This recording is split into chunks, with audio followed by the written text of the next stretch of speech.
welcome back to Citizen Pew. This is Citizen Pew Commentary, and today I'm at the range with an AR build that I did using the Riflespeed gas block. And you know what? I'm going to give you my honest opinion about this thing.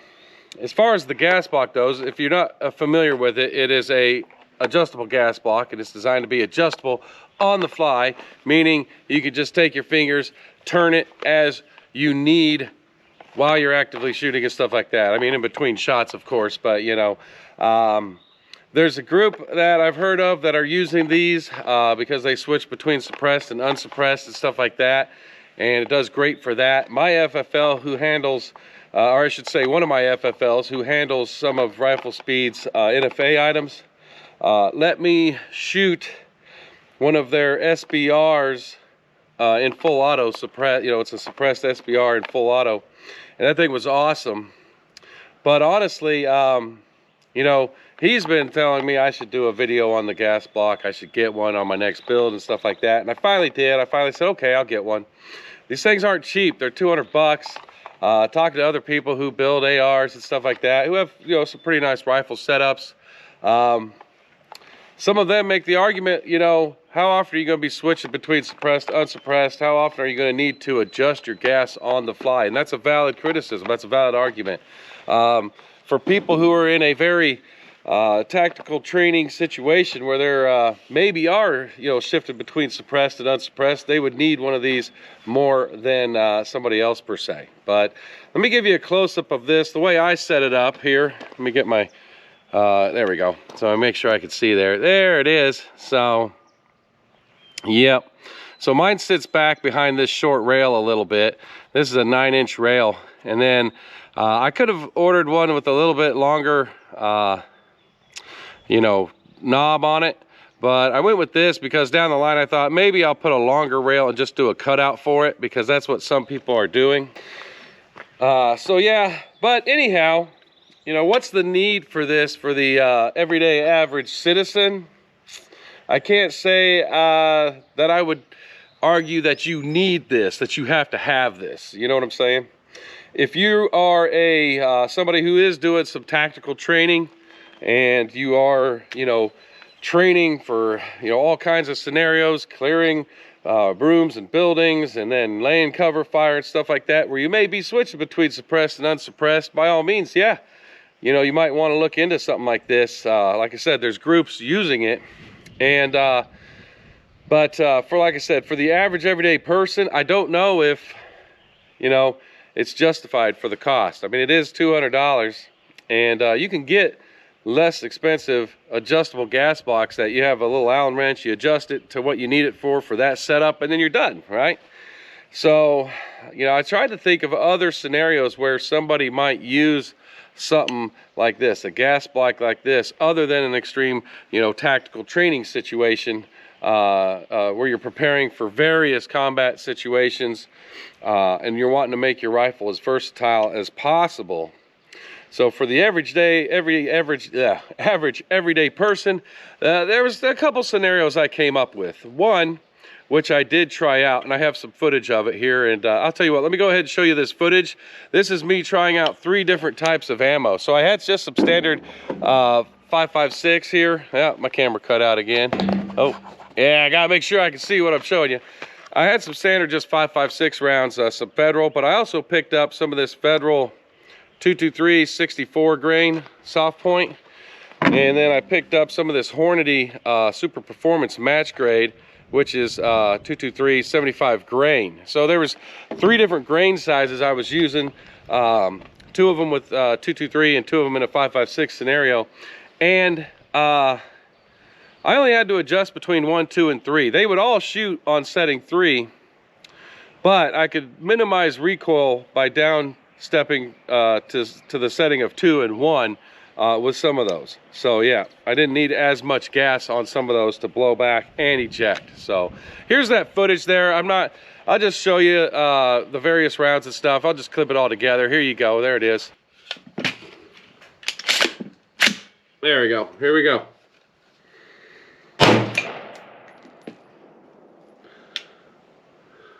Okay, It looks like on one, it is coming back far enough to eject the cartridge, but not to load the next round. So we're gonna dial it up to 3. All right, here we go. All right, there we go. Whew. So that's what was going on. Yeah, this is, like I said, this is my first time using a Riflespeed gas block system. So I am totally new to it. So it looks like on setting 1, it would eject the round, but it didn't bring the bolt far enough back to load the next round, to grab the next one. So let's see if setting 2 will work with that. Now, one of the primary things that this gas block is being pushed for, as far as I know, is for people who attach silencers on it, right? You attach a silencer and you need different back pressure to cycle the round, and you're supposed to be able to adjust it on the fly with this between suppressed and non-suppressed. So, but I don't have a suppressor on it right now, so we're just playing around with it. And it looks like one of my cameras shut off. The one looking at us from the front shut down. Man, all right, well, like I said, okay, we have it on 2, I believe. Let me make sure here. Yes, we are on 2. All righty. Here we go. All right. All right, 2 looks like it's not quite enough to bring the bolt back and grab the next round. So, all right, back to 3.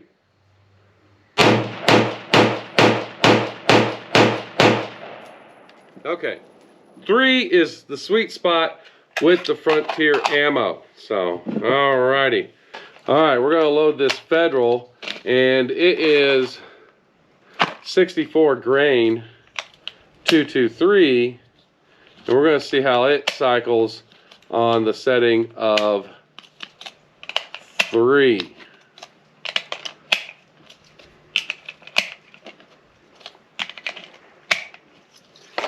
All right, here we go.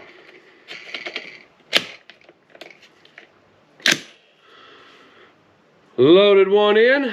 I'm just gonna see if it fires, so here we go. Nope, not far enough. So let's put it on 4.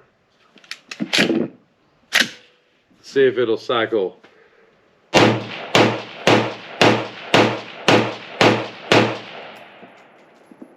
All right. So you can see there that the 55 grain 556 by Frontier needed a 3, and the Federal 65 or 64 grain of 223, it needs a setting of 4. All right, this is 75 grain 223, and I believe I moved this back to a 3. No, it's still on 4. So we'll move it back to a 3. Thing's getting hot. There we go. Racked one in. All right. Here we go. Get that up there a little bit.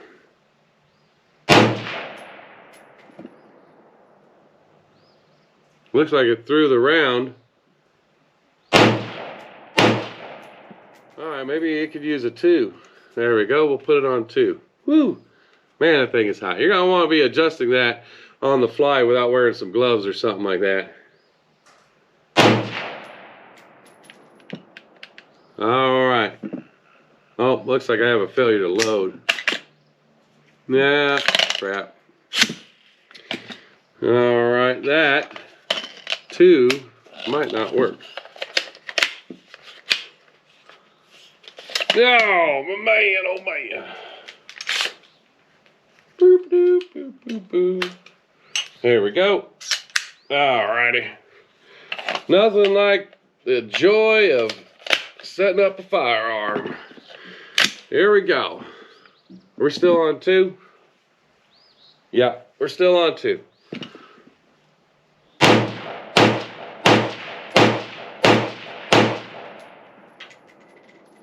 All right, there you go.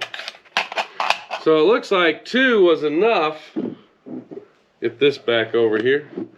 Looks like 2 was enough for the Hornady Super Performance match. And 3 was needed for the Frontier 55 grain 556, and 4 was needed for the 223 64 grain Federal. So,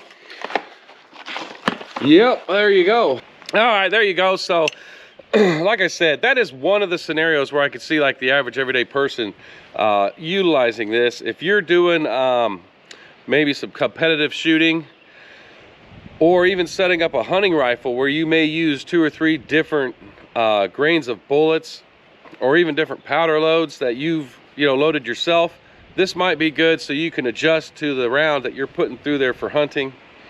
So in that case, I could see if somebody's building a hunting rifle, I could see that, outside of the tactical situation. And then the only other thing I could come up with was, if you're somebody who doesn't clean your ARs regularly, you just keep giving it more and more gas until it cycles that bolt. So, but I don't know if I want to encourage that behavior. So yeah. Anyhow, other than that, I mean, it's a nice product. It really is. But for me, this will probably be my only build with it, and I don't even know if I'll leave this together. I'm already working on my second build, and I was sitting there thinking, man, why should I order all these parts? I have a build already that I'm probably not gonna keep together. So yeah, I mean, I'll keep the barrel and the gas block and everything as one, put it in a box and have it down the line if I decide to go back to something like this for some reason. But yeah, I really need this upper and lower for another project that I've already ordered a barrel on, and a bunch of other stuff, so yeah. I don't know, but that's my thoughts on it. If you want to know what I put in this build, you can go to my website at Citizen Pew. It's under a tab called Builds or something like that, Current Project. You'll find it. Don't get me wrong, it shoots great, but in my opinion, if I'm going to build a suppressed AR, it's just going to stay suppressed. And if I'm going to build a non-suppressed AR, it's just going to stay non-suppressed. I'm probably just going to use one type of round through it. I'm not going to build up a hunting AR, a rifle for hunting. Maybe sniping, but even then, I'm just going to build it to, handle the round I want it to handle, and that's it. I don't see myself switching between 2 or 3 different types of ammo. So, I don't know. That's my thoughts on it, but like I said, it cycles well. I have some of that Federal 556 here left. I think I had 10 rounds left, so yeah. Let's just go ahead and cycle it through here real quick. There we go. Alrighty. Yeah, I'm just gonna, I don't have any targets up. I brought this out here just to talk about it, my honest thoughts. This is my second time at the range, and I shot a few through it. You saw them. I put some clips at the beginning, and I was really on the bench, on the fence, or whatever you want to call it, on the drive out here to the range on whether I wanted to keep this together and keep pursuing enhancing it, or just move on to my next project. So yeah, here we go.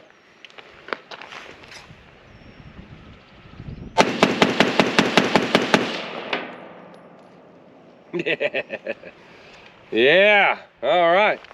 So I mean, it fires, it's great, don't get me wrong. I have it dialed in as best I can for each of those rounds, which isn't hard. You get 12 points of adjustment on these things, on these Riflespeed gas blocks. But I'll tell you, I had it pinned by my FFL who does the pinning for Riflespeed, and he's just a couple towns over, so I just drove over there, gave him the barrel and the gas block. He called me back when I went to pick up something else and said it's done. So yeah, so I had the barrel pinned.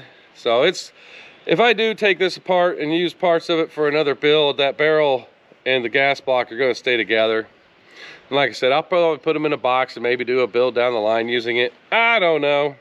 But for me, I just don't see the average, everyday, ordinary person needing this particular gas block for $200 especially. Now don't get me wrong, like I said, if you're going to be building a you know, something for doing some higher level tactical training, by all means, this thing's solid. I mean, it's a solid product, that's for sure.